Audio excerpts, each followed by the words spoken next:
당신 있어서 참 행복합니다. 참 잘 오셨습니다. 할렐루야. 지난 주에는 5장 1절부터 14절에 있는 말씀을 통해 하나님의 사랑을 받는 하나님의 자녀는 하나님을 본받는 삶을 살아야 한다. 그래서 빛의 자녀답게 살아야 한다라는 사실을 우리가 함께 말씀을 통해서 나누었습니다. 자, 그렇습니다. 오늘 우리는 하나님의 부르심을 받은 하나님의 거룩한 자들입니다. 하나님의 자녀로 부르심을 받았고 또 빛의 자녀로 부르심을 받았습니다.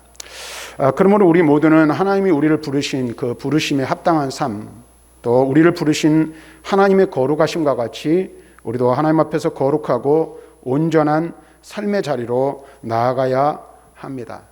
자, 그런데 여러분, 우리가 이제 여기서 이 딜레마가 있는 거죠. 어떤 문제가 있습니까? 우리가 어떻게 살아야 되는지, 또 어떻게 행해야 되는지, 어떠한 삶을 살아야 하나님을 영화롭게 드리는지를 너무나도 잘 안다는 거예요. 그래서 그리스도인 치고 그리스도인으로 살아가는 삶의 목적이 무엇인지 모르는 사람은 거의 없을 것이라는 생각을 합니다. 그런데 문제는 우리가 하나님의 부르심의 목적을 안다 해서 모두가 같은 삶, 모두가 그 목적에 합당한 삶을 살아가는 것은 아니라는 데에 우리의 문제가 있는 것이 아닌가 하는 생각을 해보게 됩니다. 다시 말하면 우리가 한 사람의 그리스도인으로 하나님의 부르심을 받아 이 땅을 살아갈 때에 하나님이 우리를 부르신 그 목적을 얼마나 잘 알고 또 우리의 삶을 통하여 얼마나 실천하는지에 따라 우리의 삶이 달라지고 또 우리의 삶을 통해 하나님이 받으시는 영광의 강도가 달라질 수 있다는 사실입니다. 그래서 바울은 그리스도인으로서 세상에서 구별되게 살아가기 위한 원칙을 우리들에게 제시해 주고 있는데 그것을 한마디로 말하면 오늘 5장 15절부터 21절의 말씀에서 바울이 말하는 것은 지혜롭게 사는 것이다 라고 이렇게 말할 수 있을 것입니다. 다시 말하면 하나님의 거룩한 부르심을 받은 하나님의 백성으로서 우리가 이 땅을 살아갈 때에 그 목적에 합당한 삶을 살기 위해 우리에게 필요한 것이 있다면 그것은 바로 지혜라는 것입니다. 그래서 바울은 오늘 본문의 말씀에서 성령의 지혜로 자기의 인생을 의미 있게 채워가는 삶에 대해서 말씀해 주고 있습니다. 다시 말하면 이런 겁니다. 우리가 하나님 앞에서 하나님의 거룩한 백성으로 부르심에 합당한 목적을 따라 살아가기 위해 우리에게 필요한 것은 바로 성령의 인도하심 속에서만 가능하다는 사실을 본문을 통해서 바울은 우리들에게 말씀해 주고 있는 것을 우리는 알 수가 있습니다. 그래서 오늘 우리가 읽은 15절부터 21절의 이 말씀은 크게 두 부분으로 나뉘어지는데 15절부터 18절, 그 다음에 19절부터 21절의 말씀으로 나누어 생각할 수가 있습니다. 첫 번째 단락에서 중요한 역할을 하는 핵심 단어는 이런 겁니다. 어떻게 행할지 자세히 주의하여 라는 말입니다. 여기서 우리가 깨닫는 것은 그리스도인의 삶이라는 것은 세심한 집중과 정확한 주의를 요한다라는 것입니다. 우리가 그리스도인으로 이 세상을 살아갈 때에 그리스도인이란 이름을 가지고 살아가지만 대충 그냥 아무렇게나 사는 것이 아니라 오늘 세심한 주의가 필요하고 그리스도인답게 살기 위해서 우리는 주의를 집중할 필요가 있음을 우리들에게 말씀해 주고 있는 것입니다. 바울은 이 말을 사용하여 에베소 교회 성도들에게 지혜로운 삶을 살라 라고 겉면의 말씀을 해주고 있습니다. 그런데 이 바울의 겉면의 말씀을 보면 이 겉면의 의미를 본문의 나머지 부분에서 무엇을 하지 말고 무엇을 하라 라는 이 세 번의 이 구문을 반복함으로써 지혜롭게 사는 것이 어떠한 삶을 사는 것인지를 설명해 주고 있는 것을 볼 수가 있습니다. 그래서 첫째는 지혜 없는 자같이 하지 말고 지혜 있는 자같이 하라 이렇게 말하고 있고요. 둘째는 어리석은 자가 되지 말고 주의 뜻이 무엇인지 이해하라. 세 번째는 술 취하지 말고 성령의 충만함을 받으라. 이렇게 말씀해 주고 있습니다. 이와 같은 말씀을 통해서 우리가 해야 할 일과 하지 말아야 할 일, 우리가 추구해야 할 일과 그렇지 말아야 될 것을 우리에게 말씀해 주고 있고 우리가 어떻게 행하며 살아가는 것이 하나님의 거룩한 자녀로서 지혜롭게 사는 것인지를 설명해 주고 있습니다. 그에 이어서 두 번째 단락에서는 하나님의 자녀들의 상태가 어떠해야 하는지 구체적인 실천과 관련해서 설명을 해주고 있습니다. 하나님의 자녀들은 세상의 풍조에 휩쓸리지 말고 오직 성령으로 충만한 가운데 머물러 있어야 하는데, 이를 위해 성령 충만한 사람은 찬송, 감사의 기도, 섬김을 삶을 통하여 실천해야 한다라고 바울은 말씀해 주고 있음을 우리는 본문을 통해서 볼 수가 있습니다. 그래서 이와 같은 본문의 말씀을 통해서 오늘 저는 세 가지를 여러분들에게 말씀을 드리려고 합니다. 먼저는 지혜로 살아가는 성도의 삶이 되어야 함을 바울은 우리들에게 권면해 주고 있는데, 지혜로 살아가는 성도의 삶이란 어떤 것인지를 우리는 한번 묵상해 볼 필요가 있습니다. 그리스도인으로서 합당한 삶을 살아가기 위해 우리는 우리 자신이 어떻게 행동하고 있는지 자신의 일상을 좀 깊이 있게 살펴볼 필요가 있습니다. 매일매일 우리는 어떻게 보면 반복된 삶을 살아가잖아요. 그렇죠? 그리고 또 어느 순간 이 시간이 너무 빠르게 흘러가지고 금방 주일이 다가오는 것을 우리는 늘 경험을 합니다. 그래서 오늘도 지난 한 주간의 삶을 돌아볼 때에 빠르게 이 시간이 지나가서 또 다시 주일이 되고 일주일이 지나가 버리고 오늘 우리가 이 자리에 나와 있습니다. 그런데 여러분 한번 생각을 해보십시오. 이렇게 빠르게 지나가는 이 시간들 속에서 우리가 주의를 기울이지 아니하면 그냥 흘러가는 시간들 속에서 아무런 의식도 없이 살아갈 수 있다라는 거예요. 그래서 바울은 15절에서 뭐라고 말합니까? 어떻게 행할지를 자세히 주의하여 지혜 있는 자같이 하라고 권면의 말씀을 해주고 있는 것을 볼 수 있습니다. 빠르게 지나가는 이 세월과 삶 속에서 우리에게 필요한 것이 무엇입니까? 주의하는 삶을 살아야 해야 돼요. 그래서 지혜로운 자가 되어야 함을 바울은 말씀해주고 있는 것입니다. 그런데 여기서 말하는 지혜는 지식과는 다른 개념입니다. 이미 습득했거나 경험한 지식을 주어진 이 상황에 적용하는 것, 그것을 우리는 지혜라고 말하는 것입니다. 그래서 이러한 점을 생각할 때 지혜 없는 자는 온전한 삶을 영위하기가 어려운 상태에 놓이게 된다라는 것입니다. 다시 말하면 지혜가 없으면 오늘 제대로 된 삶을 살 수 없다라는 거예요. 우리 그리스도인들에게도 지혜가 필요한데 그리스도인으로서 갖추어야 할 지혜가 없으면 그리스도인다운 삶을 살 수가 없다라는 사실을 분명하게 우리는 깨달아야 한다는 것입니다. 왜 그럴까요? 성경에서 말하는 지혜는 무엇입니까? 잠언 1장 7절, 15장 33절, 욥기 28장 28절의 말씀 등을 보면 하나님을 경외하는 것이 곧 지혜라고 우리에게 분명히 가르쳐주고 있습니다. 하나님을 경외하는 삶을 사는 것이 지혜로운 삶을 사는 것이고, 하나님을 경외하는 삶을 사는 것이 그리스도인으로서 합당한 삶을 살아가는 것임을 성경은 우리들에게 분명하게 말씀해주고 있습니다. 그래서 우리는 이 세상을 살아가면서 우리의 삶을 통하여 이 세상의 그 삶 속에서 이 세심하게 모든 것을 살피고 내가 정말로 하나님을 경외하는 삶을 살고 있는지 자신을 돌아볼 수 있는 그런 은혜가 우리들에게 있어야 하는 거예요. 그러면 왜 우리에게 이런 지혜가 필요할까요? 바울은 이같이 지혜롭게 살아야 하는 이유에 대해 때가 악하기 때문이다. 그래서 세월을 아끼는 삶을 살아야 한다라고 바울은 말씀해 주고 있습니다. 그렇습니다. 사랑하는 성도 여러분, 오늘 저와 여러분들이 살아가고 있는 이 세상은 죄악으로 만연하며 혼탁한 세상임을 우리는 분명히 알아야 합니다. 바울이 에베소서에서 말하는 것처럼 이 세상의 공중의 권세 잡은 자가 이 세상을 지배하고 주장하고 있기 때문에 이 세상은 죄악으로 가득한 세상일 수밖에 없음을 우리는 분명히 알아야 합니다. 뿐만 아니라 이러한 세상 속에 살아가는 우리 그리스도인들은 강철 로봇이 아니에요. 연약한 자들이라는 거예요. 그래서 그리스도인이라 할지라도 어떻게 해요? 죄의 유혹과 세상의 유혹, 세상의 악한 일들로부터 벗어나서 살 수 없는 존재가 바로 저와 여러분들이라는 사실을 분명하게 알아야 한다는 거예요.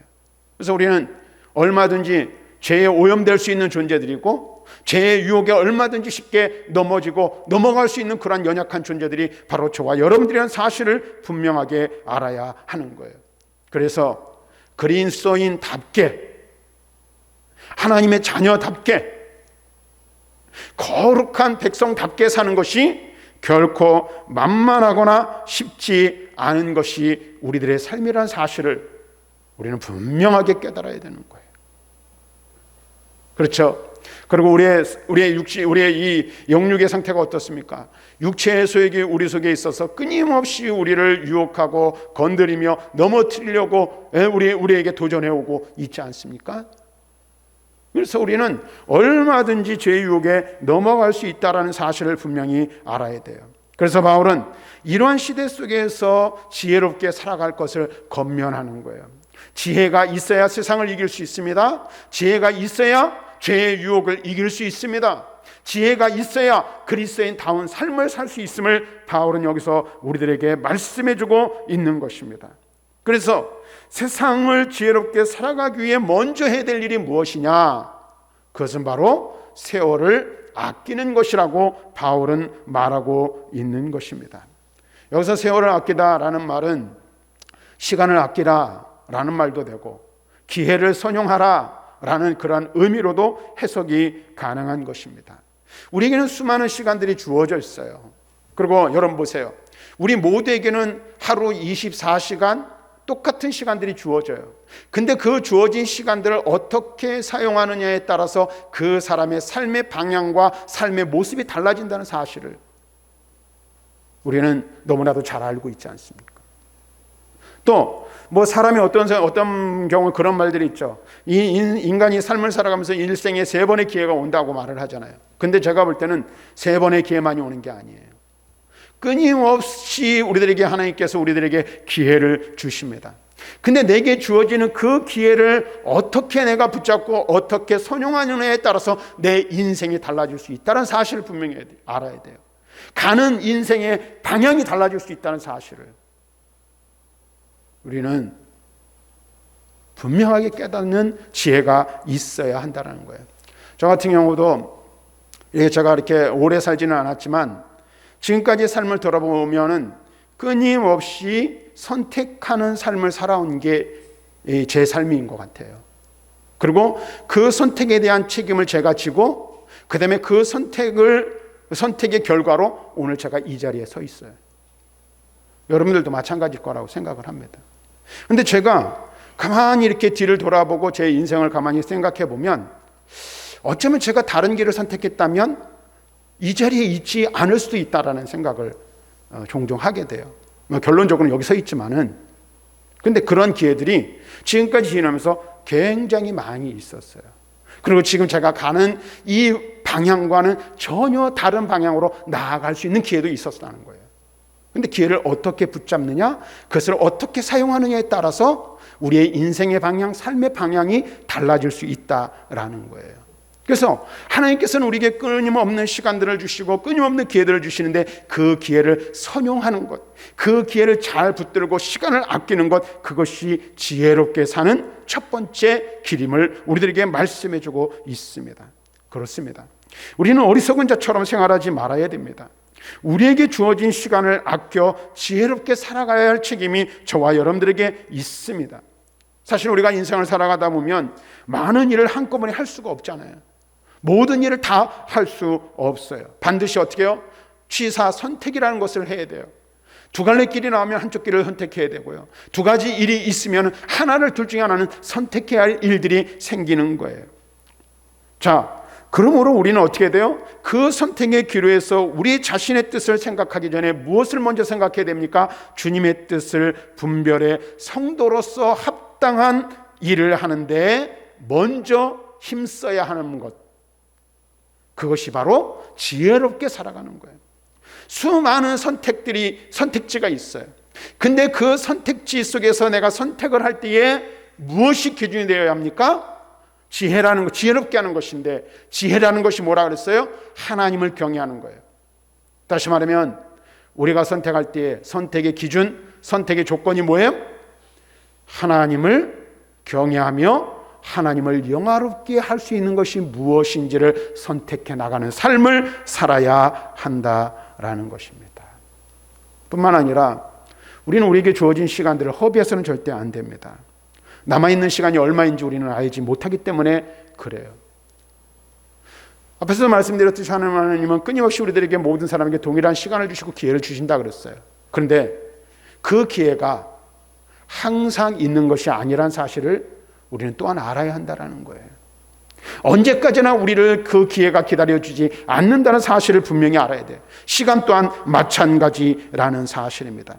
그래서 우리는 하나님이 허락하신 오늘, 하나님이 허락하신 이 시간을 소중하게 여겨야 하고, 이 시간에, 이 날에 우리는 최선을 다해야 한다는 거예요. 오늘 이 세상을 살아가는 수많은 사람들이 있고, 이 지구상에 있는 교회들 가운데 지금도 대한민국 교회에서 수많은 교회에서 예배를 드려요. 그런데 어떤 사람에게는 우리가 알 수 없지만 이 예배가 마지막 예배가 될 수 있고, 이 시간이 하나님과 대면하여 드리는 마지막 시간이 될 수도 있다는 사실을 우리는 분명하게 알아야 되는 거예요. 그래서 오늘 주어진 이 시간, 이 장소에서, 이곳에서 우리는 최선을 다하여 하나님을 예배하고 하나님 앞에 온전한 모습으로 서기를 힘써야 한다는 사실을 분명히 알아야 돼요. 주어진 오늘 하루가 내게 마지막일 수도 있다는 사실을 기억하며 그날에 최선을 다하고 하나님 앞에서 온전한 모습으로 서야 한다는 거예요. 그럴 때에 오늘 우리는 하나님 앞에서 온전한 모습으로 설 수 있으며 지혜로운 백성이 되어 하나님을 영화롭게 해드릴 수 있다는 사실을 우리는 분명하게 깨달아야 하는 거예요. 그래서 바울은 어떻게 해요? 어떻게 행할지 자세히 주의하여 살펴보고 지혜롭게 세월을 아끼는 삶을 살아야 한다 라고 우리에게 말씀해주고 있는 거예요. 그 다음에 두 번째로 바울은 오늘 말씀에서, 우리가 읽은 이 말씀에서 무엇을 말하냐면 하나님의 부르심에 합당한 삶을 살기 위해서 우리에게 필요한 것이 있는데, 우리가 많이 들은 말이에요. 술 취하지 말고 성령으로 충만함을 받아야 한다 라고 말하고 있어요. 근데 여기서 우리가 이제 잘 여러분들이 새겨 들어야 될 말씀인데, 왜 술에 취하지 말아야 되는가 하는 거예요. 그리고 술 취하지 말라는 말을 왜 바울이 사용하고 있는지를 생각해 볼 필요가 있어요. 술 취하지 말아야 될 이유는 한마디로 말하면 술 취하면 방탕으로 우리를 이끌어 가기 때문에 그렇습니다. 방탕한 삶으로 우리를 이끌어 가기 때문에 우리는 술에 취하지 말아야 된다는 거예요. 그래서 오히려 우리는 어떻게 해요? 성령으로 충만해야 한다라고 바울은 권면하고 있어요. 근데 이 술 취하지 말라는 말이 종종 논란을 일으키기도 하죠. 성경에 보면 어떤 사람들 그러잖아요. 성경에 술 먹지 말라는 말은 없다고. 술 취하지 말라 그랬죠. 이제 술 먹지 말라 그랬냐. 그래서 이제 술 드시는 분들이 계세요. 근데 여러분 보세요. 이 표현은 술 취하는 문제에 대한 교훈이 아니죠. 그 교훈보다 여기는 어디에 방점이 찍혀 있어요? 우리의 삶이 성령으로 충만한 삶이 되어야 한다라는 것을 교훈해 주시기 위해 술 취하지 말라는 말을 끌어오고 있다는 사실을 우리는 알아야 되는 거예요. 술 취하지 말라는 데 강조점이 있는 게 아니라 성령의 충만함을 받으라는 데 강조점을 두고 있다는 거예요. 그럼 왜 그럴까요? 바울이 왜 우리로 하여 우리에게 성령의 충만함을 받으라고 말하는가? 16절에서 뭐라고 말해요? 성도들에게 이 때가 악하기 때문에 성도들에게 세월을 아끼라고 말하고 있고, 15절에서는 지혜 있는 자들로서 어떻게 살아가야 할지를 면밀히 살필 것을 권면하고 있어요. 그런데 보세요. 그 뒤에 뭘 말하고 있어요? 온전한 판단 가운데 살아가는 삶을, 다시 말하면 지혜롭게, 그 다음에 그 세월을 아끼는 삶을 살아가기 위해 필요한 것이 무엇이냐? 성령의 충만함이라는 사실을 말씀해주고 있는 거예요. 그리고 성령의 충만한 삶, 다시 말해 성령 충만하여 세월을 아끼고 주의 깊게 살피고 이 지혜롭게 사는 그것과 반대되는 삶을 무엇으로 규정하고 있는 거예요? 술 취함으로 규정하고 있는 거예요. 그러니까 성령 충만함의 반대는 뭐예요? 술 취함이에요. 근데 단순하게 술을 먹고 취하는 것을 말하는 것이 아니라 술 취함은 무슨 결과를 낳아요? 방탕한 삶을, 그 결과를 낳는 거예요. 그래서 우리를 방탕한 삶으로 이끌어 가거든요. 다시 말하면 성령의 충만함과 방탕한 삶을 대비하여 말씀해주고 있는 것입니다. 자, 그렇다면 여기서 말하는 술 취함은 온전한 판단에 실패하는 삶, 또는 또 다른 말로 하면 이방인의 삶, 또 다른 말로 하면 불신자의 삶과 같다라는 거예요. 그러니까 우리가 근데 예수를 믿는 사람 중에 우리가 믿음을 갖고 신앙을 가졌다고 말하지만 어떻게 해요? 술은 먹지 않아요. 담배는 피지 않아요. 그런데 방탕한 삶을 사는 사람이 있어요. 성령 충만하지 못한 사람이 있다라는 겁니다. 자, 에베소서 4장 17절부터 19절에 보면 바울은 이렇게 말해요. 그러므로 내가 이것을 말하며 주 안에서 증언하노니 이제부터는 너희는 이방인이 그 마음에 허망한 것으로 행함과 같이 행하지 말라. 그들의 총명이 어두워지고 그들 가운데 있는 무지함과 그들의 마음이 굳어짐으로 말미암아 하나님의 생명에서 떠나 있도다. 그들이 감각 없는 자가 되어 자신을 방탕에 방임하여 모든 더러운 것을 욕심으로 행하되 라고 말하고 있어요. 이방인의 삶이 이런 거라는 거예요. 근데 예수 믿는 사람, 예수 믿는다라고 고백하는 사람들 중에서 이런 삶을 사는 사람들이 있다는 거예요. 또 어둠에 속한 삶을 의미하는 것에 술 취하는 것은 에베소서 5장 8절과 11절에 말합니다. 너희가 전에는 어둠이더니 너희는 열매 없는 어둠의 일에 참여하지 말고 도리어 책망하라고 말하고 있어요. 성령 충만하지 않으면 어둠에 거할 수밖에 없는 거예요. 열매 없는 삶을 살 수밖에 없는 거예요. 그리고 이것은 악한 세상 문화와 또한 관련된 삶을 말하는 거예요. 그래서 바울이 5장 16절에 뭐라고 말해요? 세월을 아끼라고 말해요. 왜 그러죠? 때가 악하기 때문이라고 말하고 있어요. 이 모든 것들, 바울이 여기서 말하고 있는 모든 것은 결국 어디로 기착되냐면 방탕으로 기착되어요. 그래서 감각 없는 자들의 삶과 동일한 결과를 낳게 된다라는 거예요. 에베소서 4장 19절에 말하죠. 그들이 감각 없는 자가 되어 자신을 방탕에 방임하여 모든 더러운 것을 욕심으로 행하되 라고 말하고 있어요. 그러니까 이 말씀들을 종합해 보면 이런 거예요. 술 취하지 말라. 그리고 오직 성령의 충만함을 받으라는 말은 뭐예요? 술에 취하지 말라는 이 말은 세상의 방식, 세상의 가치관에 휩쓸리는 삶을 살지 말라라는 거예요. 그 대신에 성령님이 우리의 삶을 다스리며 우리의 삶의 모든 것을 성령으로 채워지도록 하라고 바울은 권면하고 있는 것입니다. 우리가 세상에서 승리하는 길은 세상 방식과 가치관에 잘 적응하는 게 아니라는 것을 알아야 돼요. 어떤 사람은 그렇게 생각할 수 있어요. 그렇게 말할 수 있어요. 잘 되는 길이 뭐냐? 이 세상의 방식에 잘 적응하고 이 세상의 방식을 잘 편승해가지고 거기서 지혜롭게 살아가는 거예요. 세상의 지혜를 가지고 살아가는 거라고 우리는 많은 사람들이 그렇게 이야기를 해요. 그런데 성경은 그렇게 말하지 않는다는 거예요. 성경은 오히려 어떻게 말합니까? 악한 세상을 거스리며 능력 있는 신앙인이 되어야 한다라고 말하고 있어요. 이 악한 세상, 죄악으로 가득한 세상을 거스리는 삶을 살아야 되는 거예요. 근데 이 죄악된 세상을 거스리며 그 죄악된 세상을 거스리고 승리하는 삶을 살기 위해 우리에게 필요한 것이 무엇입니까? 우리의 힘으로, 우리의 능력으로, 우리의 가진 것으로 이 세상을 이길 수 있습니까? 이 세상을 거스릴 수 있습니까? 이 세상의 방식이 아닌 하나님의 방식을 따라 우리가 살아갈 수 있습니까? 그럴 수 없다는 거예요. 그래서 우리에게 필요한 것이 무엇입니까? 성령으로 충만해야 한다는 거예요. 왜 성령으로 충만해야 합니까? 내 힘과 내 능력으로는 이 세상을 이길 수 있는 방법이 없고 이 세상의 방식에, 이 세상의 삶의 방식에 휩쓸리지 않을 방법이 없기 때문에 그래요. 그래서 대부분의 많은 그리스도인들이 그리스도라는 이름을 가지고 이 땅을 살아가지만 세상 사람들과 별반 다를 바 없는 삶을 살아가는 경우가 얼마나 많은지 몰라요. 다른 게 없다는 얘기죠. 근데 우리로 하여금 세상과 다른 삶을 살고 세상에서 구별된 삶을 살고 하나님의 거룩한 백성으로서 지혜롭게 사는 삶을 가능하게 하는 것이 무엇이냐? 바로 성령의 충만함을 입는 것이라고 바울은 여기서 말씀해 주고 있는 거예요.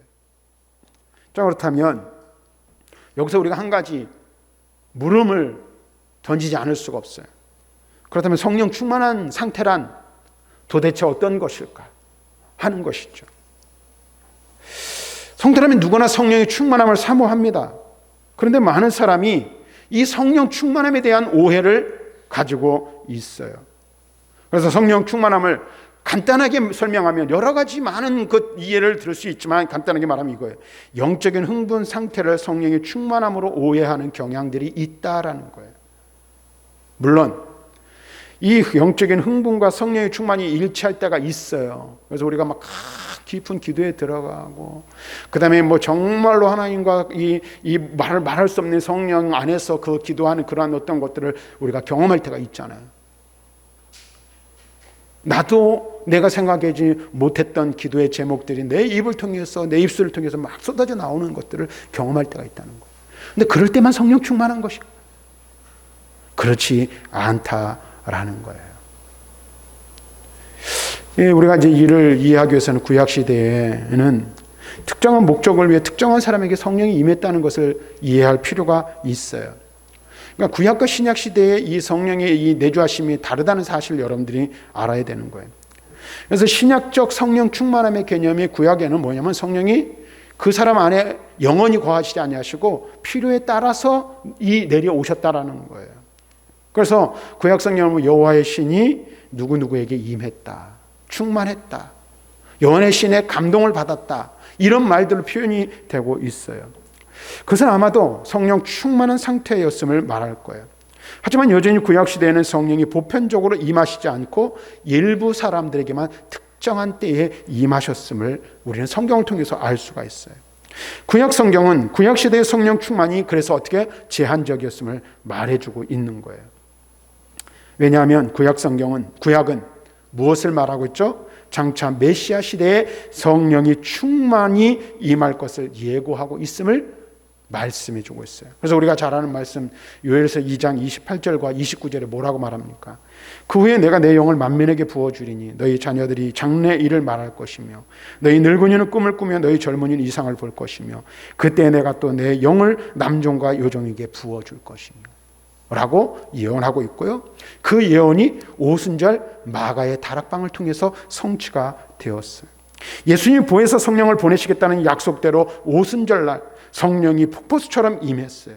그리고 그날을 기점으로 성령은 모든 믿는 사람들에게 보편적으로 충만하게 임하셨습니다. 그러니까 여러분 보세요. 예수를 믿고 예수 그리스도를 구주로 고백하며 예수 그리스도를 구주로 고백하며 구원받은 하나님의 거룩한 백성들은 다 이미 성령을 받은 줄로 믿습니다. 아멘. 여러분이 예수를 믿고 예수를 구주로 고백하면 이미 여러분 안에 성령이 내주에 계신 거예요. 그런데 문제는 뭐냐면 성령으로 얼마나 충만하느냐의 문제가 우리에게 남아있는 거예요. 얼마나 성령이 내 안에 내주에 계시지만 바울은 로마서에서 또 뭘 말하고 있습니까? 우리 속에는 또 다른 것이 있음을 말하고 있어요. 그게 뭐예요? 육체를 따라 살려고 하는 소욕이 있어요. 그래서 이 두 가지가 계속해서 우리 안에서 끊임없이 부딪히고 다투며 싸우는 거예요. 그래서 이 세상의 삶을 살아가는 동안에는 이 싸움이 끊이지 않는 거예요. 그래서 우리는 어떻게 해요? 육체의 소욕은 성령을 거스르고 성령을 따라 사는 사람은 육체의 소욕을 거스릴 수밖에 없는 거예요. 이 두 가지가 계속해서 끊임없이 우리 안에서 전쟁을 일으키는 거예요. 그래서 우리에게 필요한 것이 무엇입니까? 성령에 사로잡히는 삶을 살아야 되는 거예요. 근데 이 성령에 사로잡히는 것은 무엇으로 가능하냐면 성령을 사모하고 성령을 구하는 것으로 가능하다라는 거예요. 성령의 충만함을 간절히 사모하고 구하는 자가 성령 충만한 삶을 살 수 있고 성령 충만한 자리에 이르게 되는 거예요. 이를 위해 우리에 필요한 것이 무엇입니까? 그저 단순하게 사모하는 것이 아니라 우리의 인격과 삶을 성령께서 다스릴 수 있도록 그분께 내 삶을 내어드리고 그분만을 의지하고 그분만을 사모하는 자가 성령으로 충만하게 되어질 것이라고 성경은 우리에게 분명히 말씀해 주고 있는 거예요. 자, 그러면 또 한 가지 우리가 어서 질문을 던져야 돼요. 그럼 성령 충만함을 증명할 수 있는 것이 무엇인지, 내가 성령 충만하고 저 사람이 성령 충만한 사람인지 무엇을 통해서 알 수 있어요? 성령의 은사들인 방언을 하고 예언을 하고 그러면 성령 충만한 걸까요? 물론 성령이 임하시면 나타나는 여러 가지 현상들이 있어요. 그런데 그런 것만 말하는 것은 아니라는 거예요. 바울은 그래서 19절부터 21절의 말씀에서 성령께 이끌리는 삶을 사는 성도들의 삶의 모습이 어떠한지를 말해주고 있는 거예요.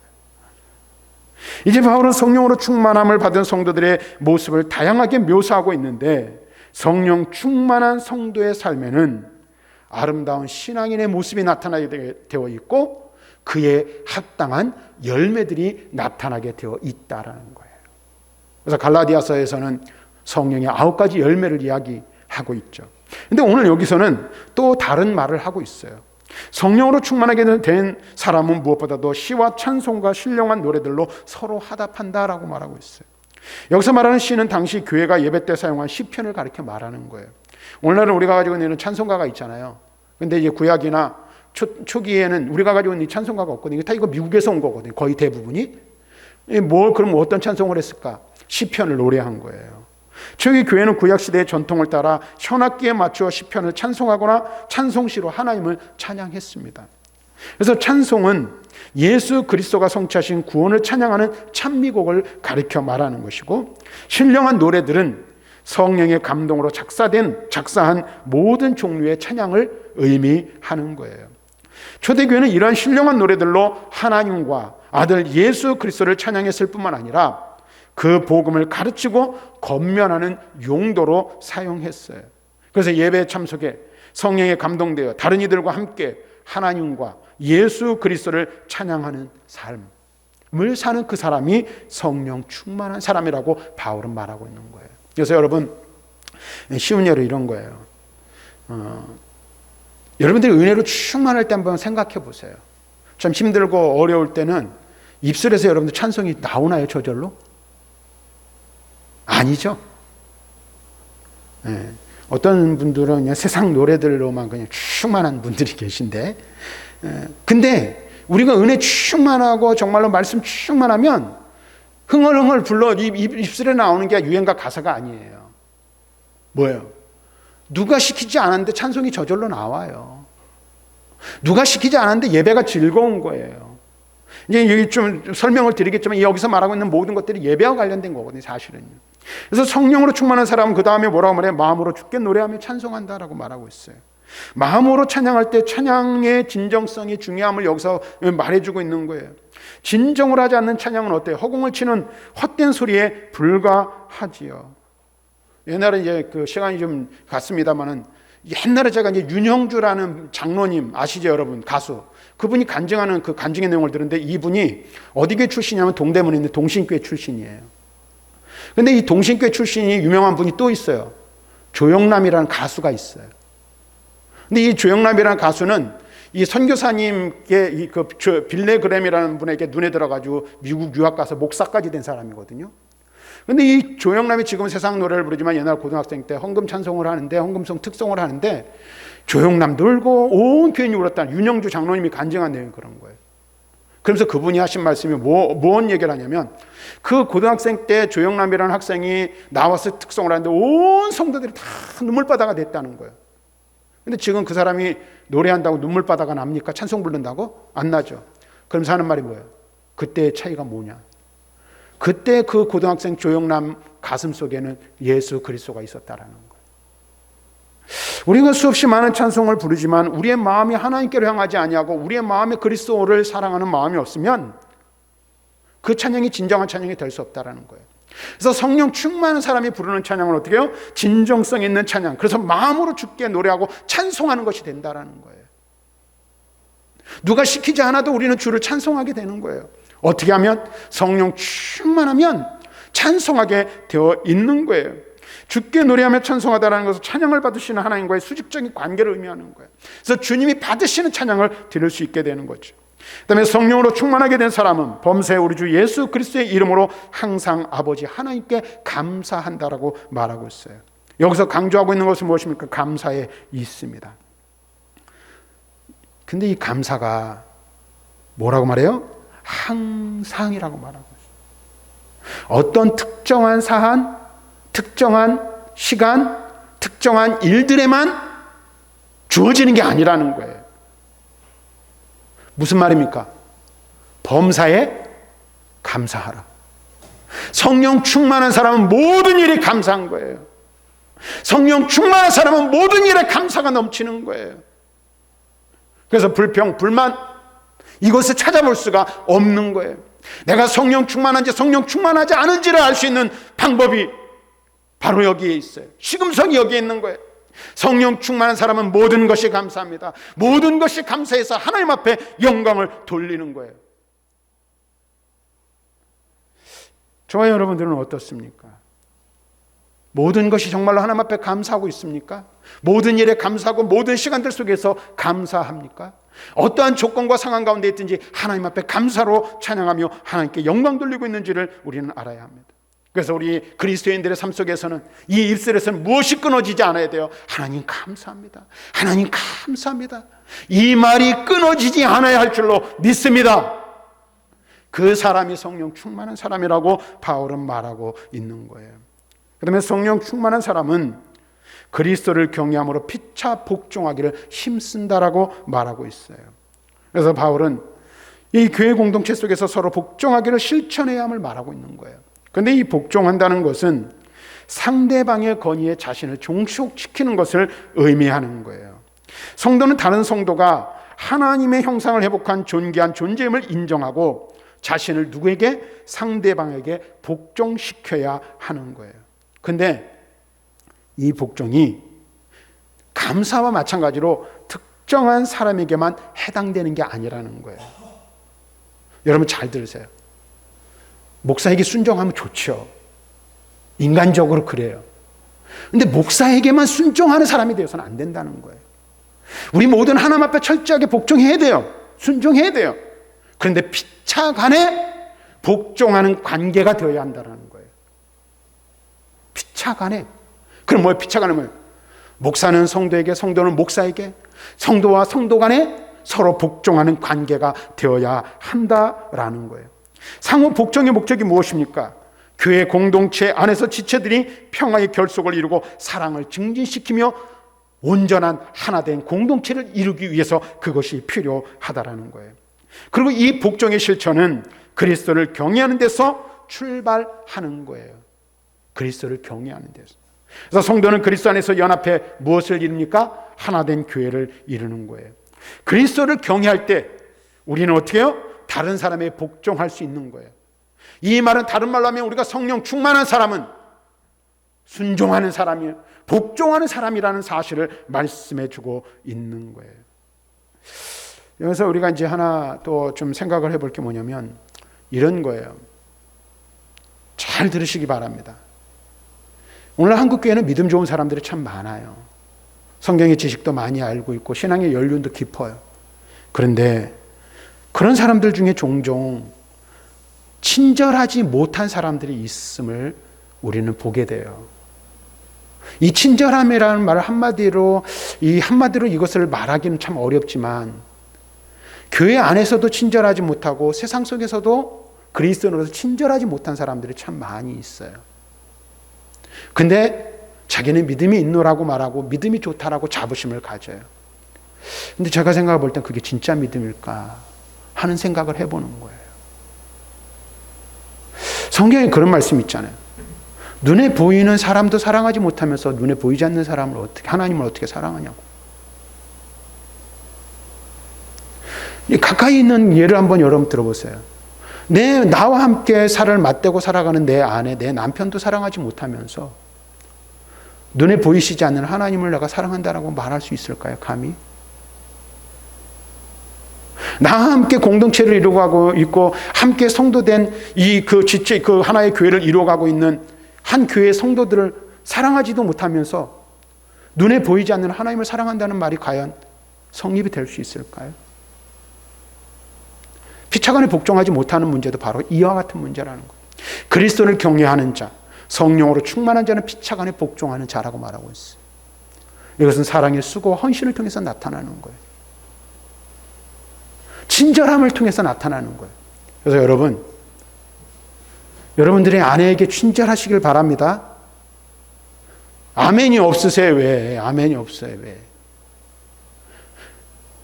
아내들은 남편에게 친절하시길 바랍니다. 역시 그래도 여자분들이 훨씬 낫네, 남자분들보다. 그리고 여러분들은 이웃들에게 친절한 사람들이 되시길 바랍니다. 성도 간에 친절하셔야 돼요. 친절하지 못하면 그 사람의 믿음은 진짜 믿음이라고 말할 자신이 없어요. 진정한 믿음의 사람은 그 믿음이 이웃에 대한 배려로 나타나야 되고 사랑으로 나타나야 되고 그것이 친절이라는 열매로 나타나야 되는 거예요. 이것이 성령 충만함의 증거라고 바울은 우리들에게 말씀해 주고 있는 거예요. 자, 이제 말씀을 정리하겠습니다. 이와 같은 내용들을 살펴볼 때 우리가 분명하게 깨달아야 될 것이 있어요.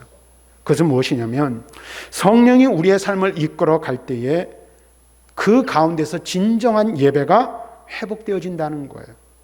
그래서 하나님을 진정으로 찬양하게 되고 성도 간의 친밀한 교제가 이루어진다는 사실이에요. 그리고 범사에 하나님을 인정하며 하나님 앞에 감사하는 삶을 살게 되는 거예요.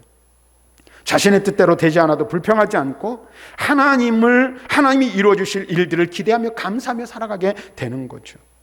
더 나아가 하나님을 사랑하는 만큼, 하나님을 경외하는 만큼 주위 사람들을 사랑하며 친절하게 대하게 되는 거예요. 사랑하는 성도 여러분, 우리에게 찬양과 감사, 서로에 대한 사랑과 배려가 넘쳐나도록 우리가 그리스도를 의지하고 우리 안에 계신 내주에 계신 성령이 이끄시는 대로 성령의 인도하심에 순종하며 복종하는 삶을 사는 지혜로운 저와 여러분들이 되기를 주님의 이름으로 간절히 축원합니다. 진짜 지혜가 무엇인지를 바로 깨달아 지혜를 가지고 성령 충만한 삶을 사는 저와 여러분들이 다 되시기를 다시 한번 주님의 이름으로 간절히 축원합니다.